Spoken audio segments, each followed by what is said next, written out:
Et donc, chacun a des fois de donner une photo lui appartenant, de donner une montre, de donner un bijou, etc. Moi, j'avais donné ma montre de l'époque. Arrive le tour de la voisine, c'est assez épique et assez marrant parce qu'elle était cash et je me rappelle de ce tirage, c'était oh, madame. Oui, madame, votre mari est mort et malheureusement, c'était grave. Vous avez fait porter les cordes, carrément, c'était cash comme ça. À ma cousine, elle lui a dit exactement des choses que seule elle savait, que moi je ne savais même pas. Et arrive mon tour, alors c'est comme dans les films de Sacha Guitry, à qui appartient, c'est pareil, hein, à qui appartient cette montre? Je dis moi, et là personne dit, oh là là. Alors moi en rigolant, je dis, c'est ce que je vais mourir? Non. Vous avez un examen à passer à la fin de l'année. Oui, c'est en terminale, c'est mon bac. Et à partir de là, et c'est pour ça que c'est important, les prédictions et le futur, à partir de là, je me suis dit, effectivement, le premier trimestre, il n'a pas été un peu glandé, comme on dit vulgairement, mais il n'a pas été à la hauteur disons, des résultats. Et en fait, je me suis dit, j'ai un maintenant, je vais bosser comme un malade, et je vais tout faire pour que cette réflexion aille à la poubelle, et que je réussisse. Et je disais à ma copine de l'époque, moi le bac, c'est dans la tête. Bon, en fait, j'ai dit ça, mais je bossais comme un malade parce que je voulais vraiment inverser la tendance. Et j'ai eu mon bac avec presque 16 de moyenne, donc ouais, voilà. Alors après, c'est un épisode le plus douloureux de ma vie. Bon, ça arrive à plus de personnes qu'on ne le croit, vous le savez parmi vous. C'est la perte de mon premier bébé. Alors en fait, c'est vrai que quand on perd un bébé, elle s'appelle Elisa, comme mon arrière-grand-mère que j'adorais. Et en fait, on a une tendance à culpabiliser de toute façon. J'aurais dû faire ça, on aurait dû aller dans telle clinique ou tel hôpital, etc. Et puis finalement, ce qui s'est passé, c'est que quand on sait que c'est écrit et que c'est le destin, comme on dit vulgairement, on se dit que ça fait moins mal. En fait, celle qui a lancé Laurent Ruquier, Annie Philippot, c'était c'était l'amie de mon meilleur ami. Et en fait, dans le showbiz, ils font les cartes. Vous faites ça une fois, deux fois, trois fois, six fois dans l'année. Elle, c'était quasiment toutes les semaines. Hein.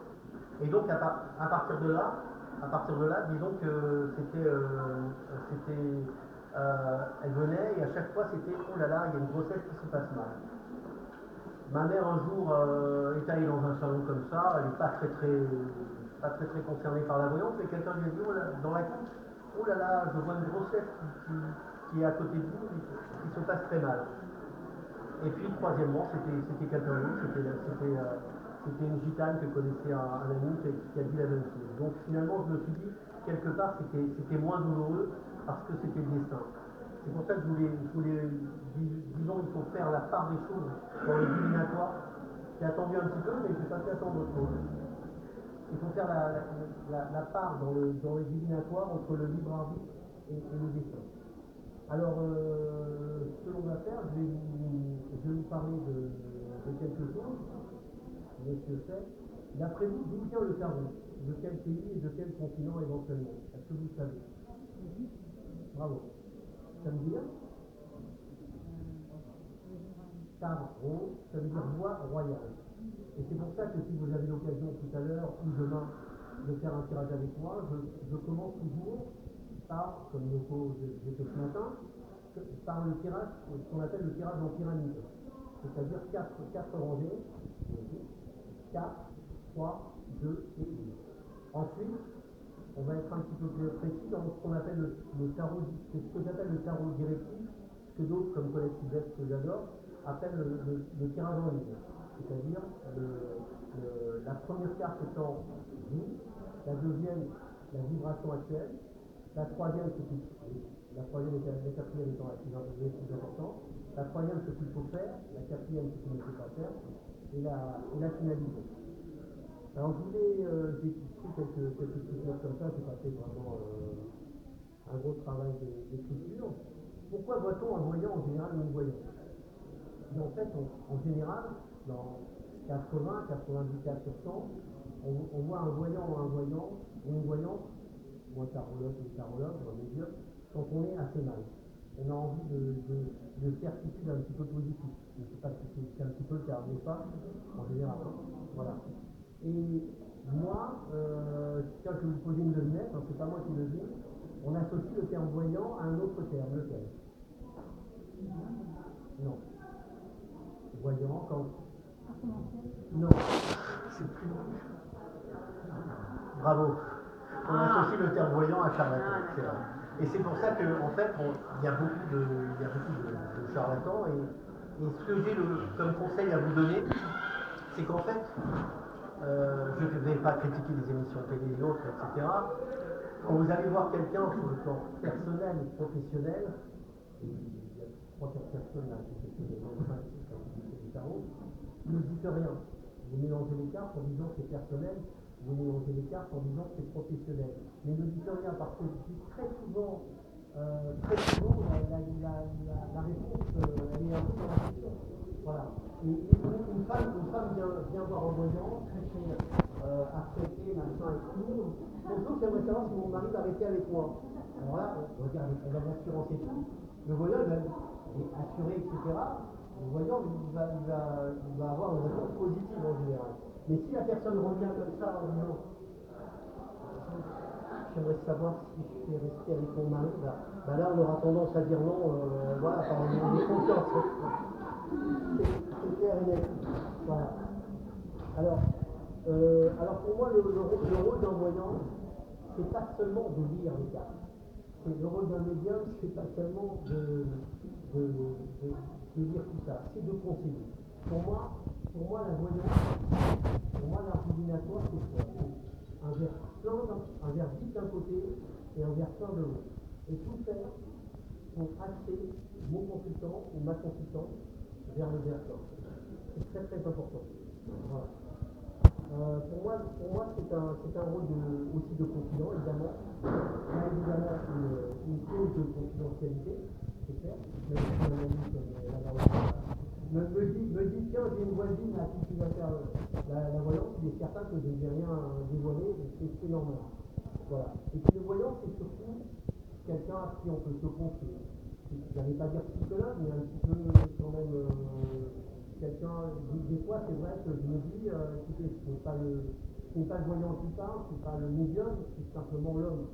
Et là, je consulte. C'est vrai que c'est pas par lucratif, pas du tout, je ne suis pas mais par revenu, mais c'est vrai que des fois, on peut dire que beaucoup de femmes,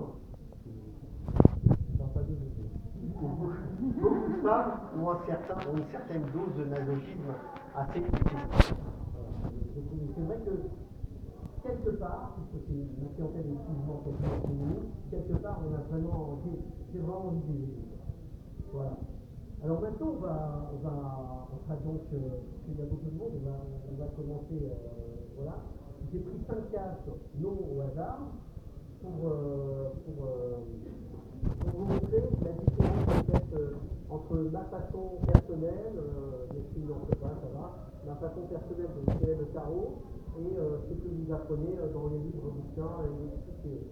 Voilà. Bon, je suppose qu'il y a quelques unités là au premier rang. Alors, qu'est-ce que ça vous évoque le pape?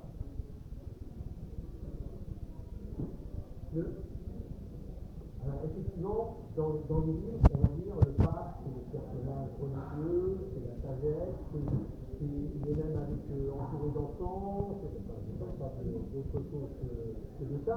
Il est entouré d'enfants, mais il va donner. Je ne peux pas dire qu'ils sont pédophiles. Pour moi, le pape peut se marier avec la papesse. Et donc, il va donner des conseils, il va donner un enseignement effectivement religieux et de croyance.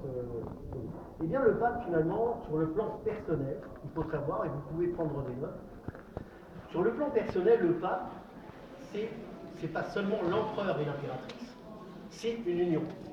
Vous verrez que si vous tirez le pape pratiquement tout un carreau de Marseille, vous allez voir que c'est l'union. Et sur le plan professionnel, en fait, eh bien, c'est tout simplement un contrat positif que l'on trouve ou quelque chose d'assez important. C'est-à-dire que ça peut être l'achat d'une maison l'achat d'une voiture, par exemple, en général. Maintenant, on va tomber sur... alors là, c'est complètement... J'interprète complètement différemment de ça. Le mât, ça évoque quoi? Le mât. 22 ou 0. Ça peut. C'est pas mal, ça. Mais... Non. Non. Ouais. Voilà. Là, c'est vrai qu'en général, quand on voit le mât, c'est en fait quelqu'un qui... On dit que c'est quelqu'un qui est dans l'errance, qui est un petit peu déséquilibré, qui part, on ne sait pas dans quelle direction. Un chien qui le là, il part, mord. voilà exactement, donc on ne sait pas trop. Hein. Il a quand même son petit bâton, son baluchon, mais bon, ça peut être aussi SDF, hein, mais ça, c'est pas moi qui le dis. En fait, le mât, quand vous voyez ça, et ça c'est incroyable et vous pouvez le noter, et bien à chaque fois, c'est le retour d'un ex. Ah ouais? Ou d'une ex. Voilà. Tout à fait sur le plan personnel. Et sur le plan professionnel, c'est tout simplement un déménagement professionnel. Alors le déménagement, attention, quand vous tirez les cartes, ça peut être un déménagement, mais ça peut être aussi, si vous travaillez dans une administration, un peu URSSAF, machin et tout, faudra que je vous dise comme on est filmé, il faudra que je vous dise les grands flashs planétaires que j'ai eus, parce que j'ai oublié avant. Et en fait, le mât, ça signifie tout simplement donc un déménagement. Ça peut être aussi, vous êtes au 2e étage de l'immeuble, vous êtes au 2e étage, vous avez au 6e. Ça aussi, on le voit à la banque ou quelque chose comme ça. Maintenant, on va venir à une carte assez spéciale, qui est le pendu, qui est évidemment une lame négative. Hein, parce qu'il y en a certains qui disent, comme Chris Hadar par exemple, que je n'aime pas, je dis franchement, c'est un Canadien qui a des méthodes, etc., qui voit même ça comme une carte positive. Alors on dit souvent, oui, il faut attendre que la corde, que la corde lâche, de façon à ce qu'il y ait un épanouissement et tout. Non, le pendu, dans le tarot de Marseille, qu'est-ce que vous remarquez? Qu'est-ce que vous pensez? Oui, mais qu'est-ce que vous remarquez physiquement? Non. Non. Ah. Oui, donc, est pendu par les pieds. Or, ça c'est important. Moi, ma signification, ça veut dire, c'est le sacrifice, le pendu. Mais pas n'importe quel sacrifice. Il a été sacrifié par les autres. C'est les autres qui les... Voilà. Ça peut être par exemple un mari où la femme est complètement autoritaire, totalitaire, je dis ça comme ça au hasard. Je suis marié. Bon, voilà, par exemple, ou alors ça peut être les collègues de travail, ça peut être les amis, ça peut être... Voilà, ça c'est important, c'est le sacrifice. Ce n'est pas une bonne carte, effectivement, surtout quand vous l'amenez en 5e position, puisque c'est la clé. Là, on va venir à la maison Dieu, qui porte très mal son nom parce que je crois fort en Dieu, et pour moi, il est avec moi. Et voilà. Alors, la maison Dieu, c'est quoi? C'est une carte négative ou positive? Tout à fait. Échec, mais plus en détail. Quand vous tirez sur le plan personnel, la maison Dieu. Là, vous dites à la personne, est-ce que je peux tout dire avant de faire un tirage, est-ce que je peux tout dire? Évidemment pas la mort, hein, puisque c'est la grande. Chez nous, c'est la transformation. Mais la maison Dieu. Oui, exact. Voilà. Alors sur le plan professionnel, effectivement, c'est un commercial, par exemple, qui n'arrivera jamais à atteindre son objectif. Voilà. C'est un assureur, par exemple, qui ne pourra pas tout avoir, c'est clair. Mais sur le plan personnel, Yoko et les autres, sur le plan personnel, la maison Dieu, c'est bravo. C'est le divorce et la séparation. Voilà, ça c'est clair et net. Je crois qu'un tarologue, un médium, il se doit de dire la vérité parfaite. Et là, hop. Et en professionnel, docteur, échec. Ah, échec. Objectif non atteint. Ça ne veut pas dire que, par exemple, le commercial va être viré de sa boîte. Oui. Ça veut dire que, par exemple, surtout en ce moment et depuis le 21e siècle, depuis l'an 2000, les patrons, les boîtes demandent de plus en plus, donc n'importe comment, pour ne pas payer de prime, ils vont dire tu vas faire 200 alors qu'on sait très bien que tu ne vas faire que 100. La papesse. Non, pas poser, enfin, non, pas vraiment. La papesse. Dans les livres, oui, il y a le soleil, mais c'est trop facile après. Le monde. Le monde est effectivement le batteur. Alors, La papesse. La papesse, C'est pour réfléchir. c'est pas la femme du pape. Hein, je veux dire. Pour réfléchir. Pour réfléchir. Non plus. La papesse, en fait, sur le plan carrément personnel, c'est une tromperie. C'est quelque chose que l'on cache. C'est votre conjoint, des fois, qui peut cacher certaines choses. Hein. Je ne dirais pas jusqu'à l'adultère, mais presque. Hein. Et sur le plan professionnel, c'est quelque chose que l'on est obligé de cacher. Voilà. Exemple, vous sortez ça à un commerçant, vous lui dites, vous pouvez lui dire, il y a peut-être des trucs avec l'URSSAF, ou quelque chose comme ça, quoi, quelque chose qu'on est obligé de cacher. Voilà. Je voulais vous dire un truc, c'est vrai que je ne suis pas marqué là, ni là, ni là. J'ai eu, comme je suis filmé, j'ai pas peur de ce que j'ai filmé, j'ai eu quelques flashs planétaires. Alors planétaire, ça veut dire que quand je suis allé justement à l'URSSAF, je me sens beaucoup d'ailleurs, tout simplement parce que j'y suis allé et j'ai dit, oui, je suis voyant. Ah, vous êtes voyant en plus d'être magnétiseur? J'ai dit oui. Mais alors qu'est-ce que vous voyez? Là, je vois tout à fait. Et puis là, j'ai un truc qui n'a rien à voir avec nous. Je vous dis qu'il va y avoir un truc terrible au Japon. Alors la personne me dit, écoutez, je connais très bien le Japon, il y a pas mal de volcans, il y a des séismes tous les 2-3 mois, et là j'ai sorti, comme si ça me venait en réflexe verbal, j'ai sorti tout simplement, mais là ça va être sur un tsunami, une catastrophe. 4 jours plus tard, malheureusement, c'était tout ceci. Carrément.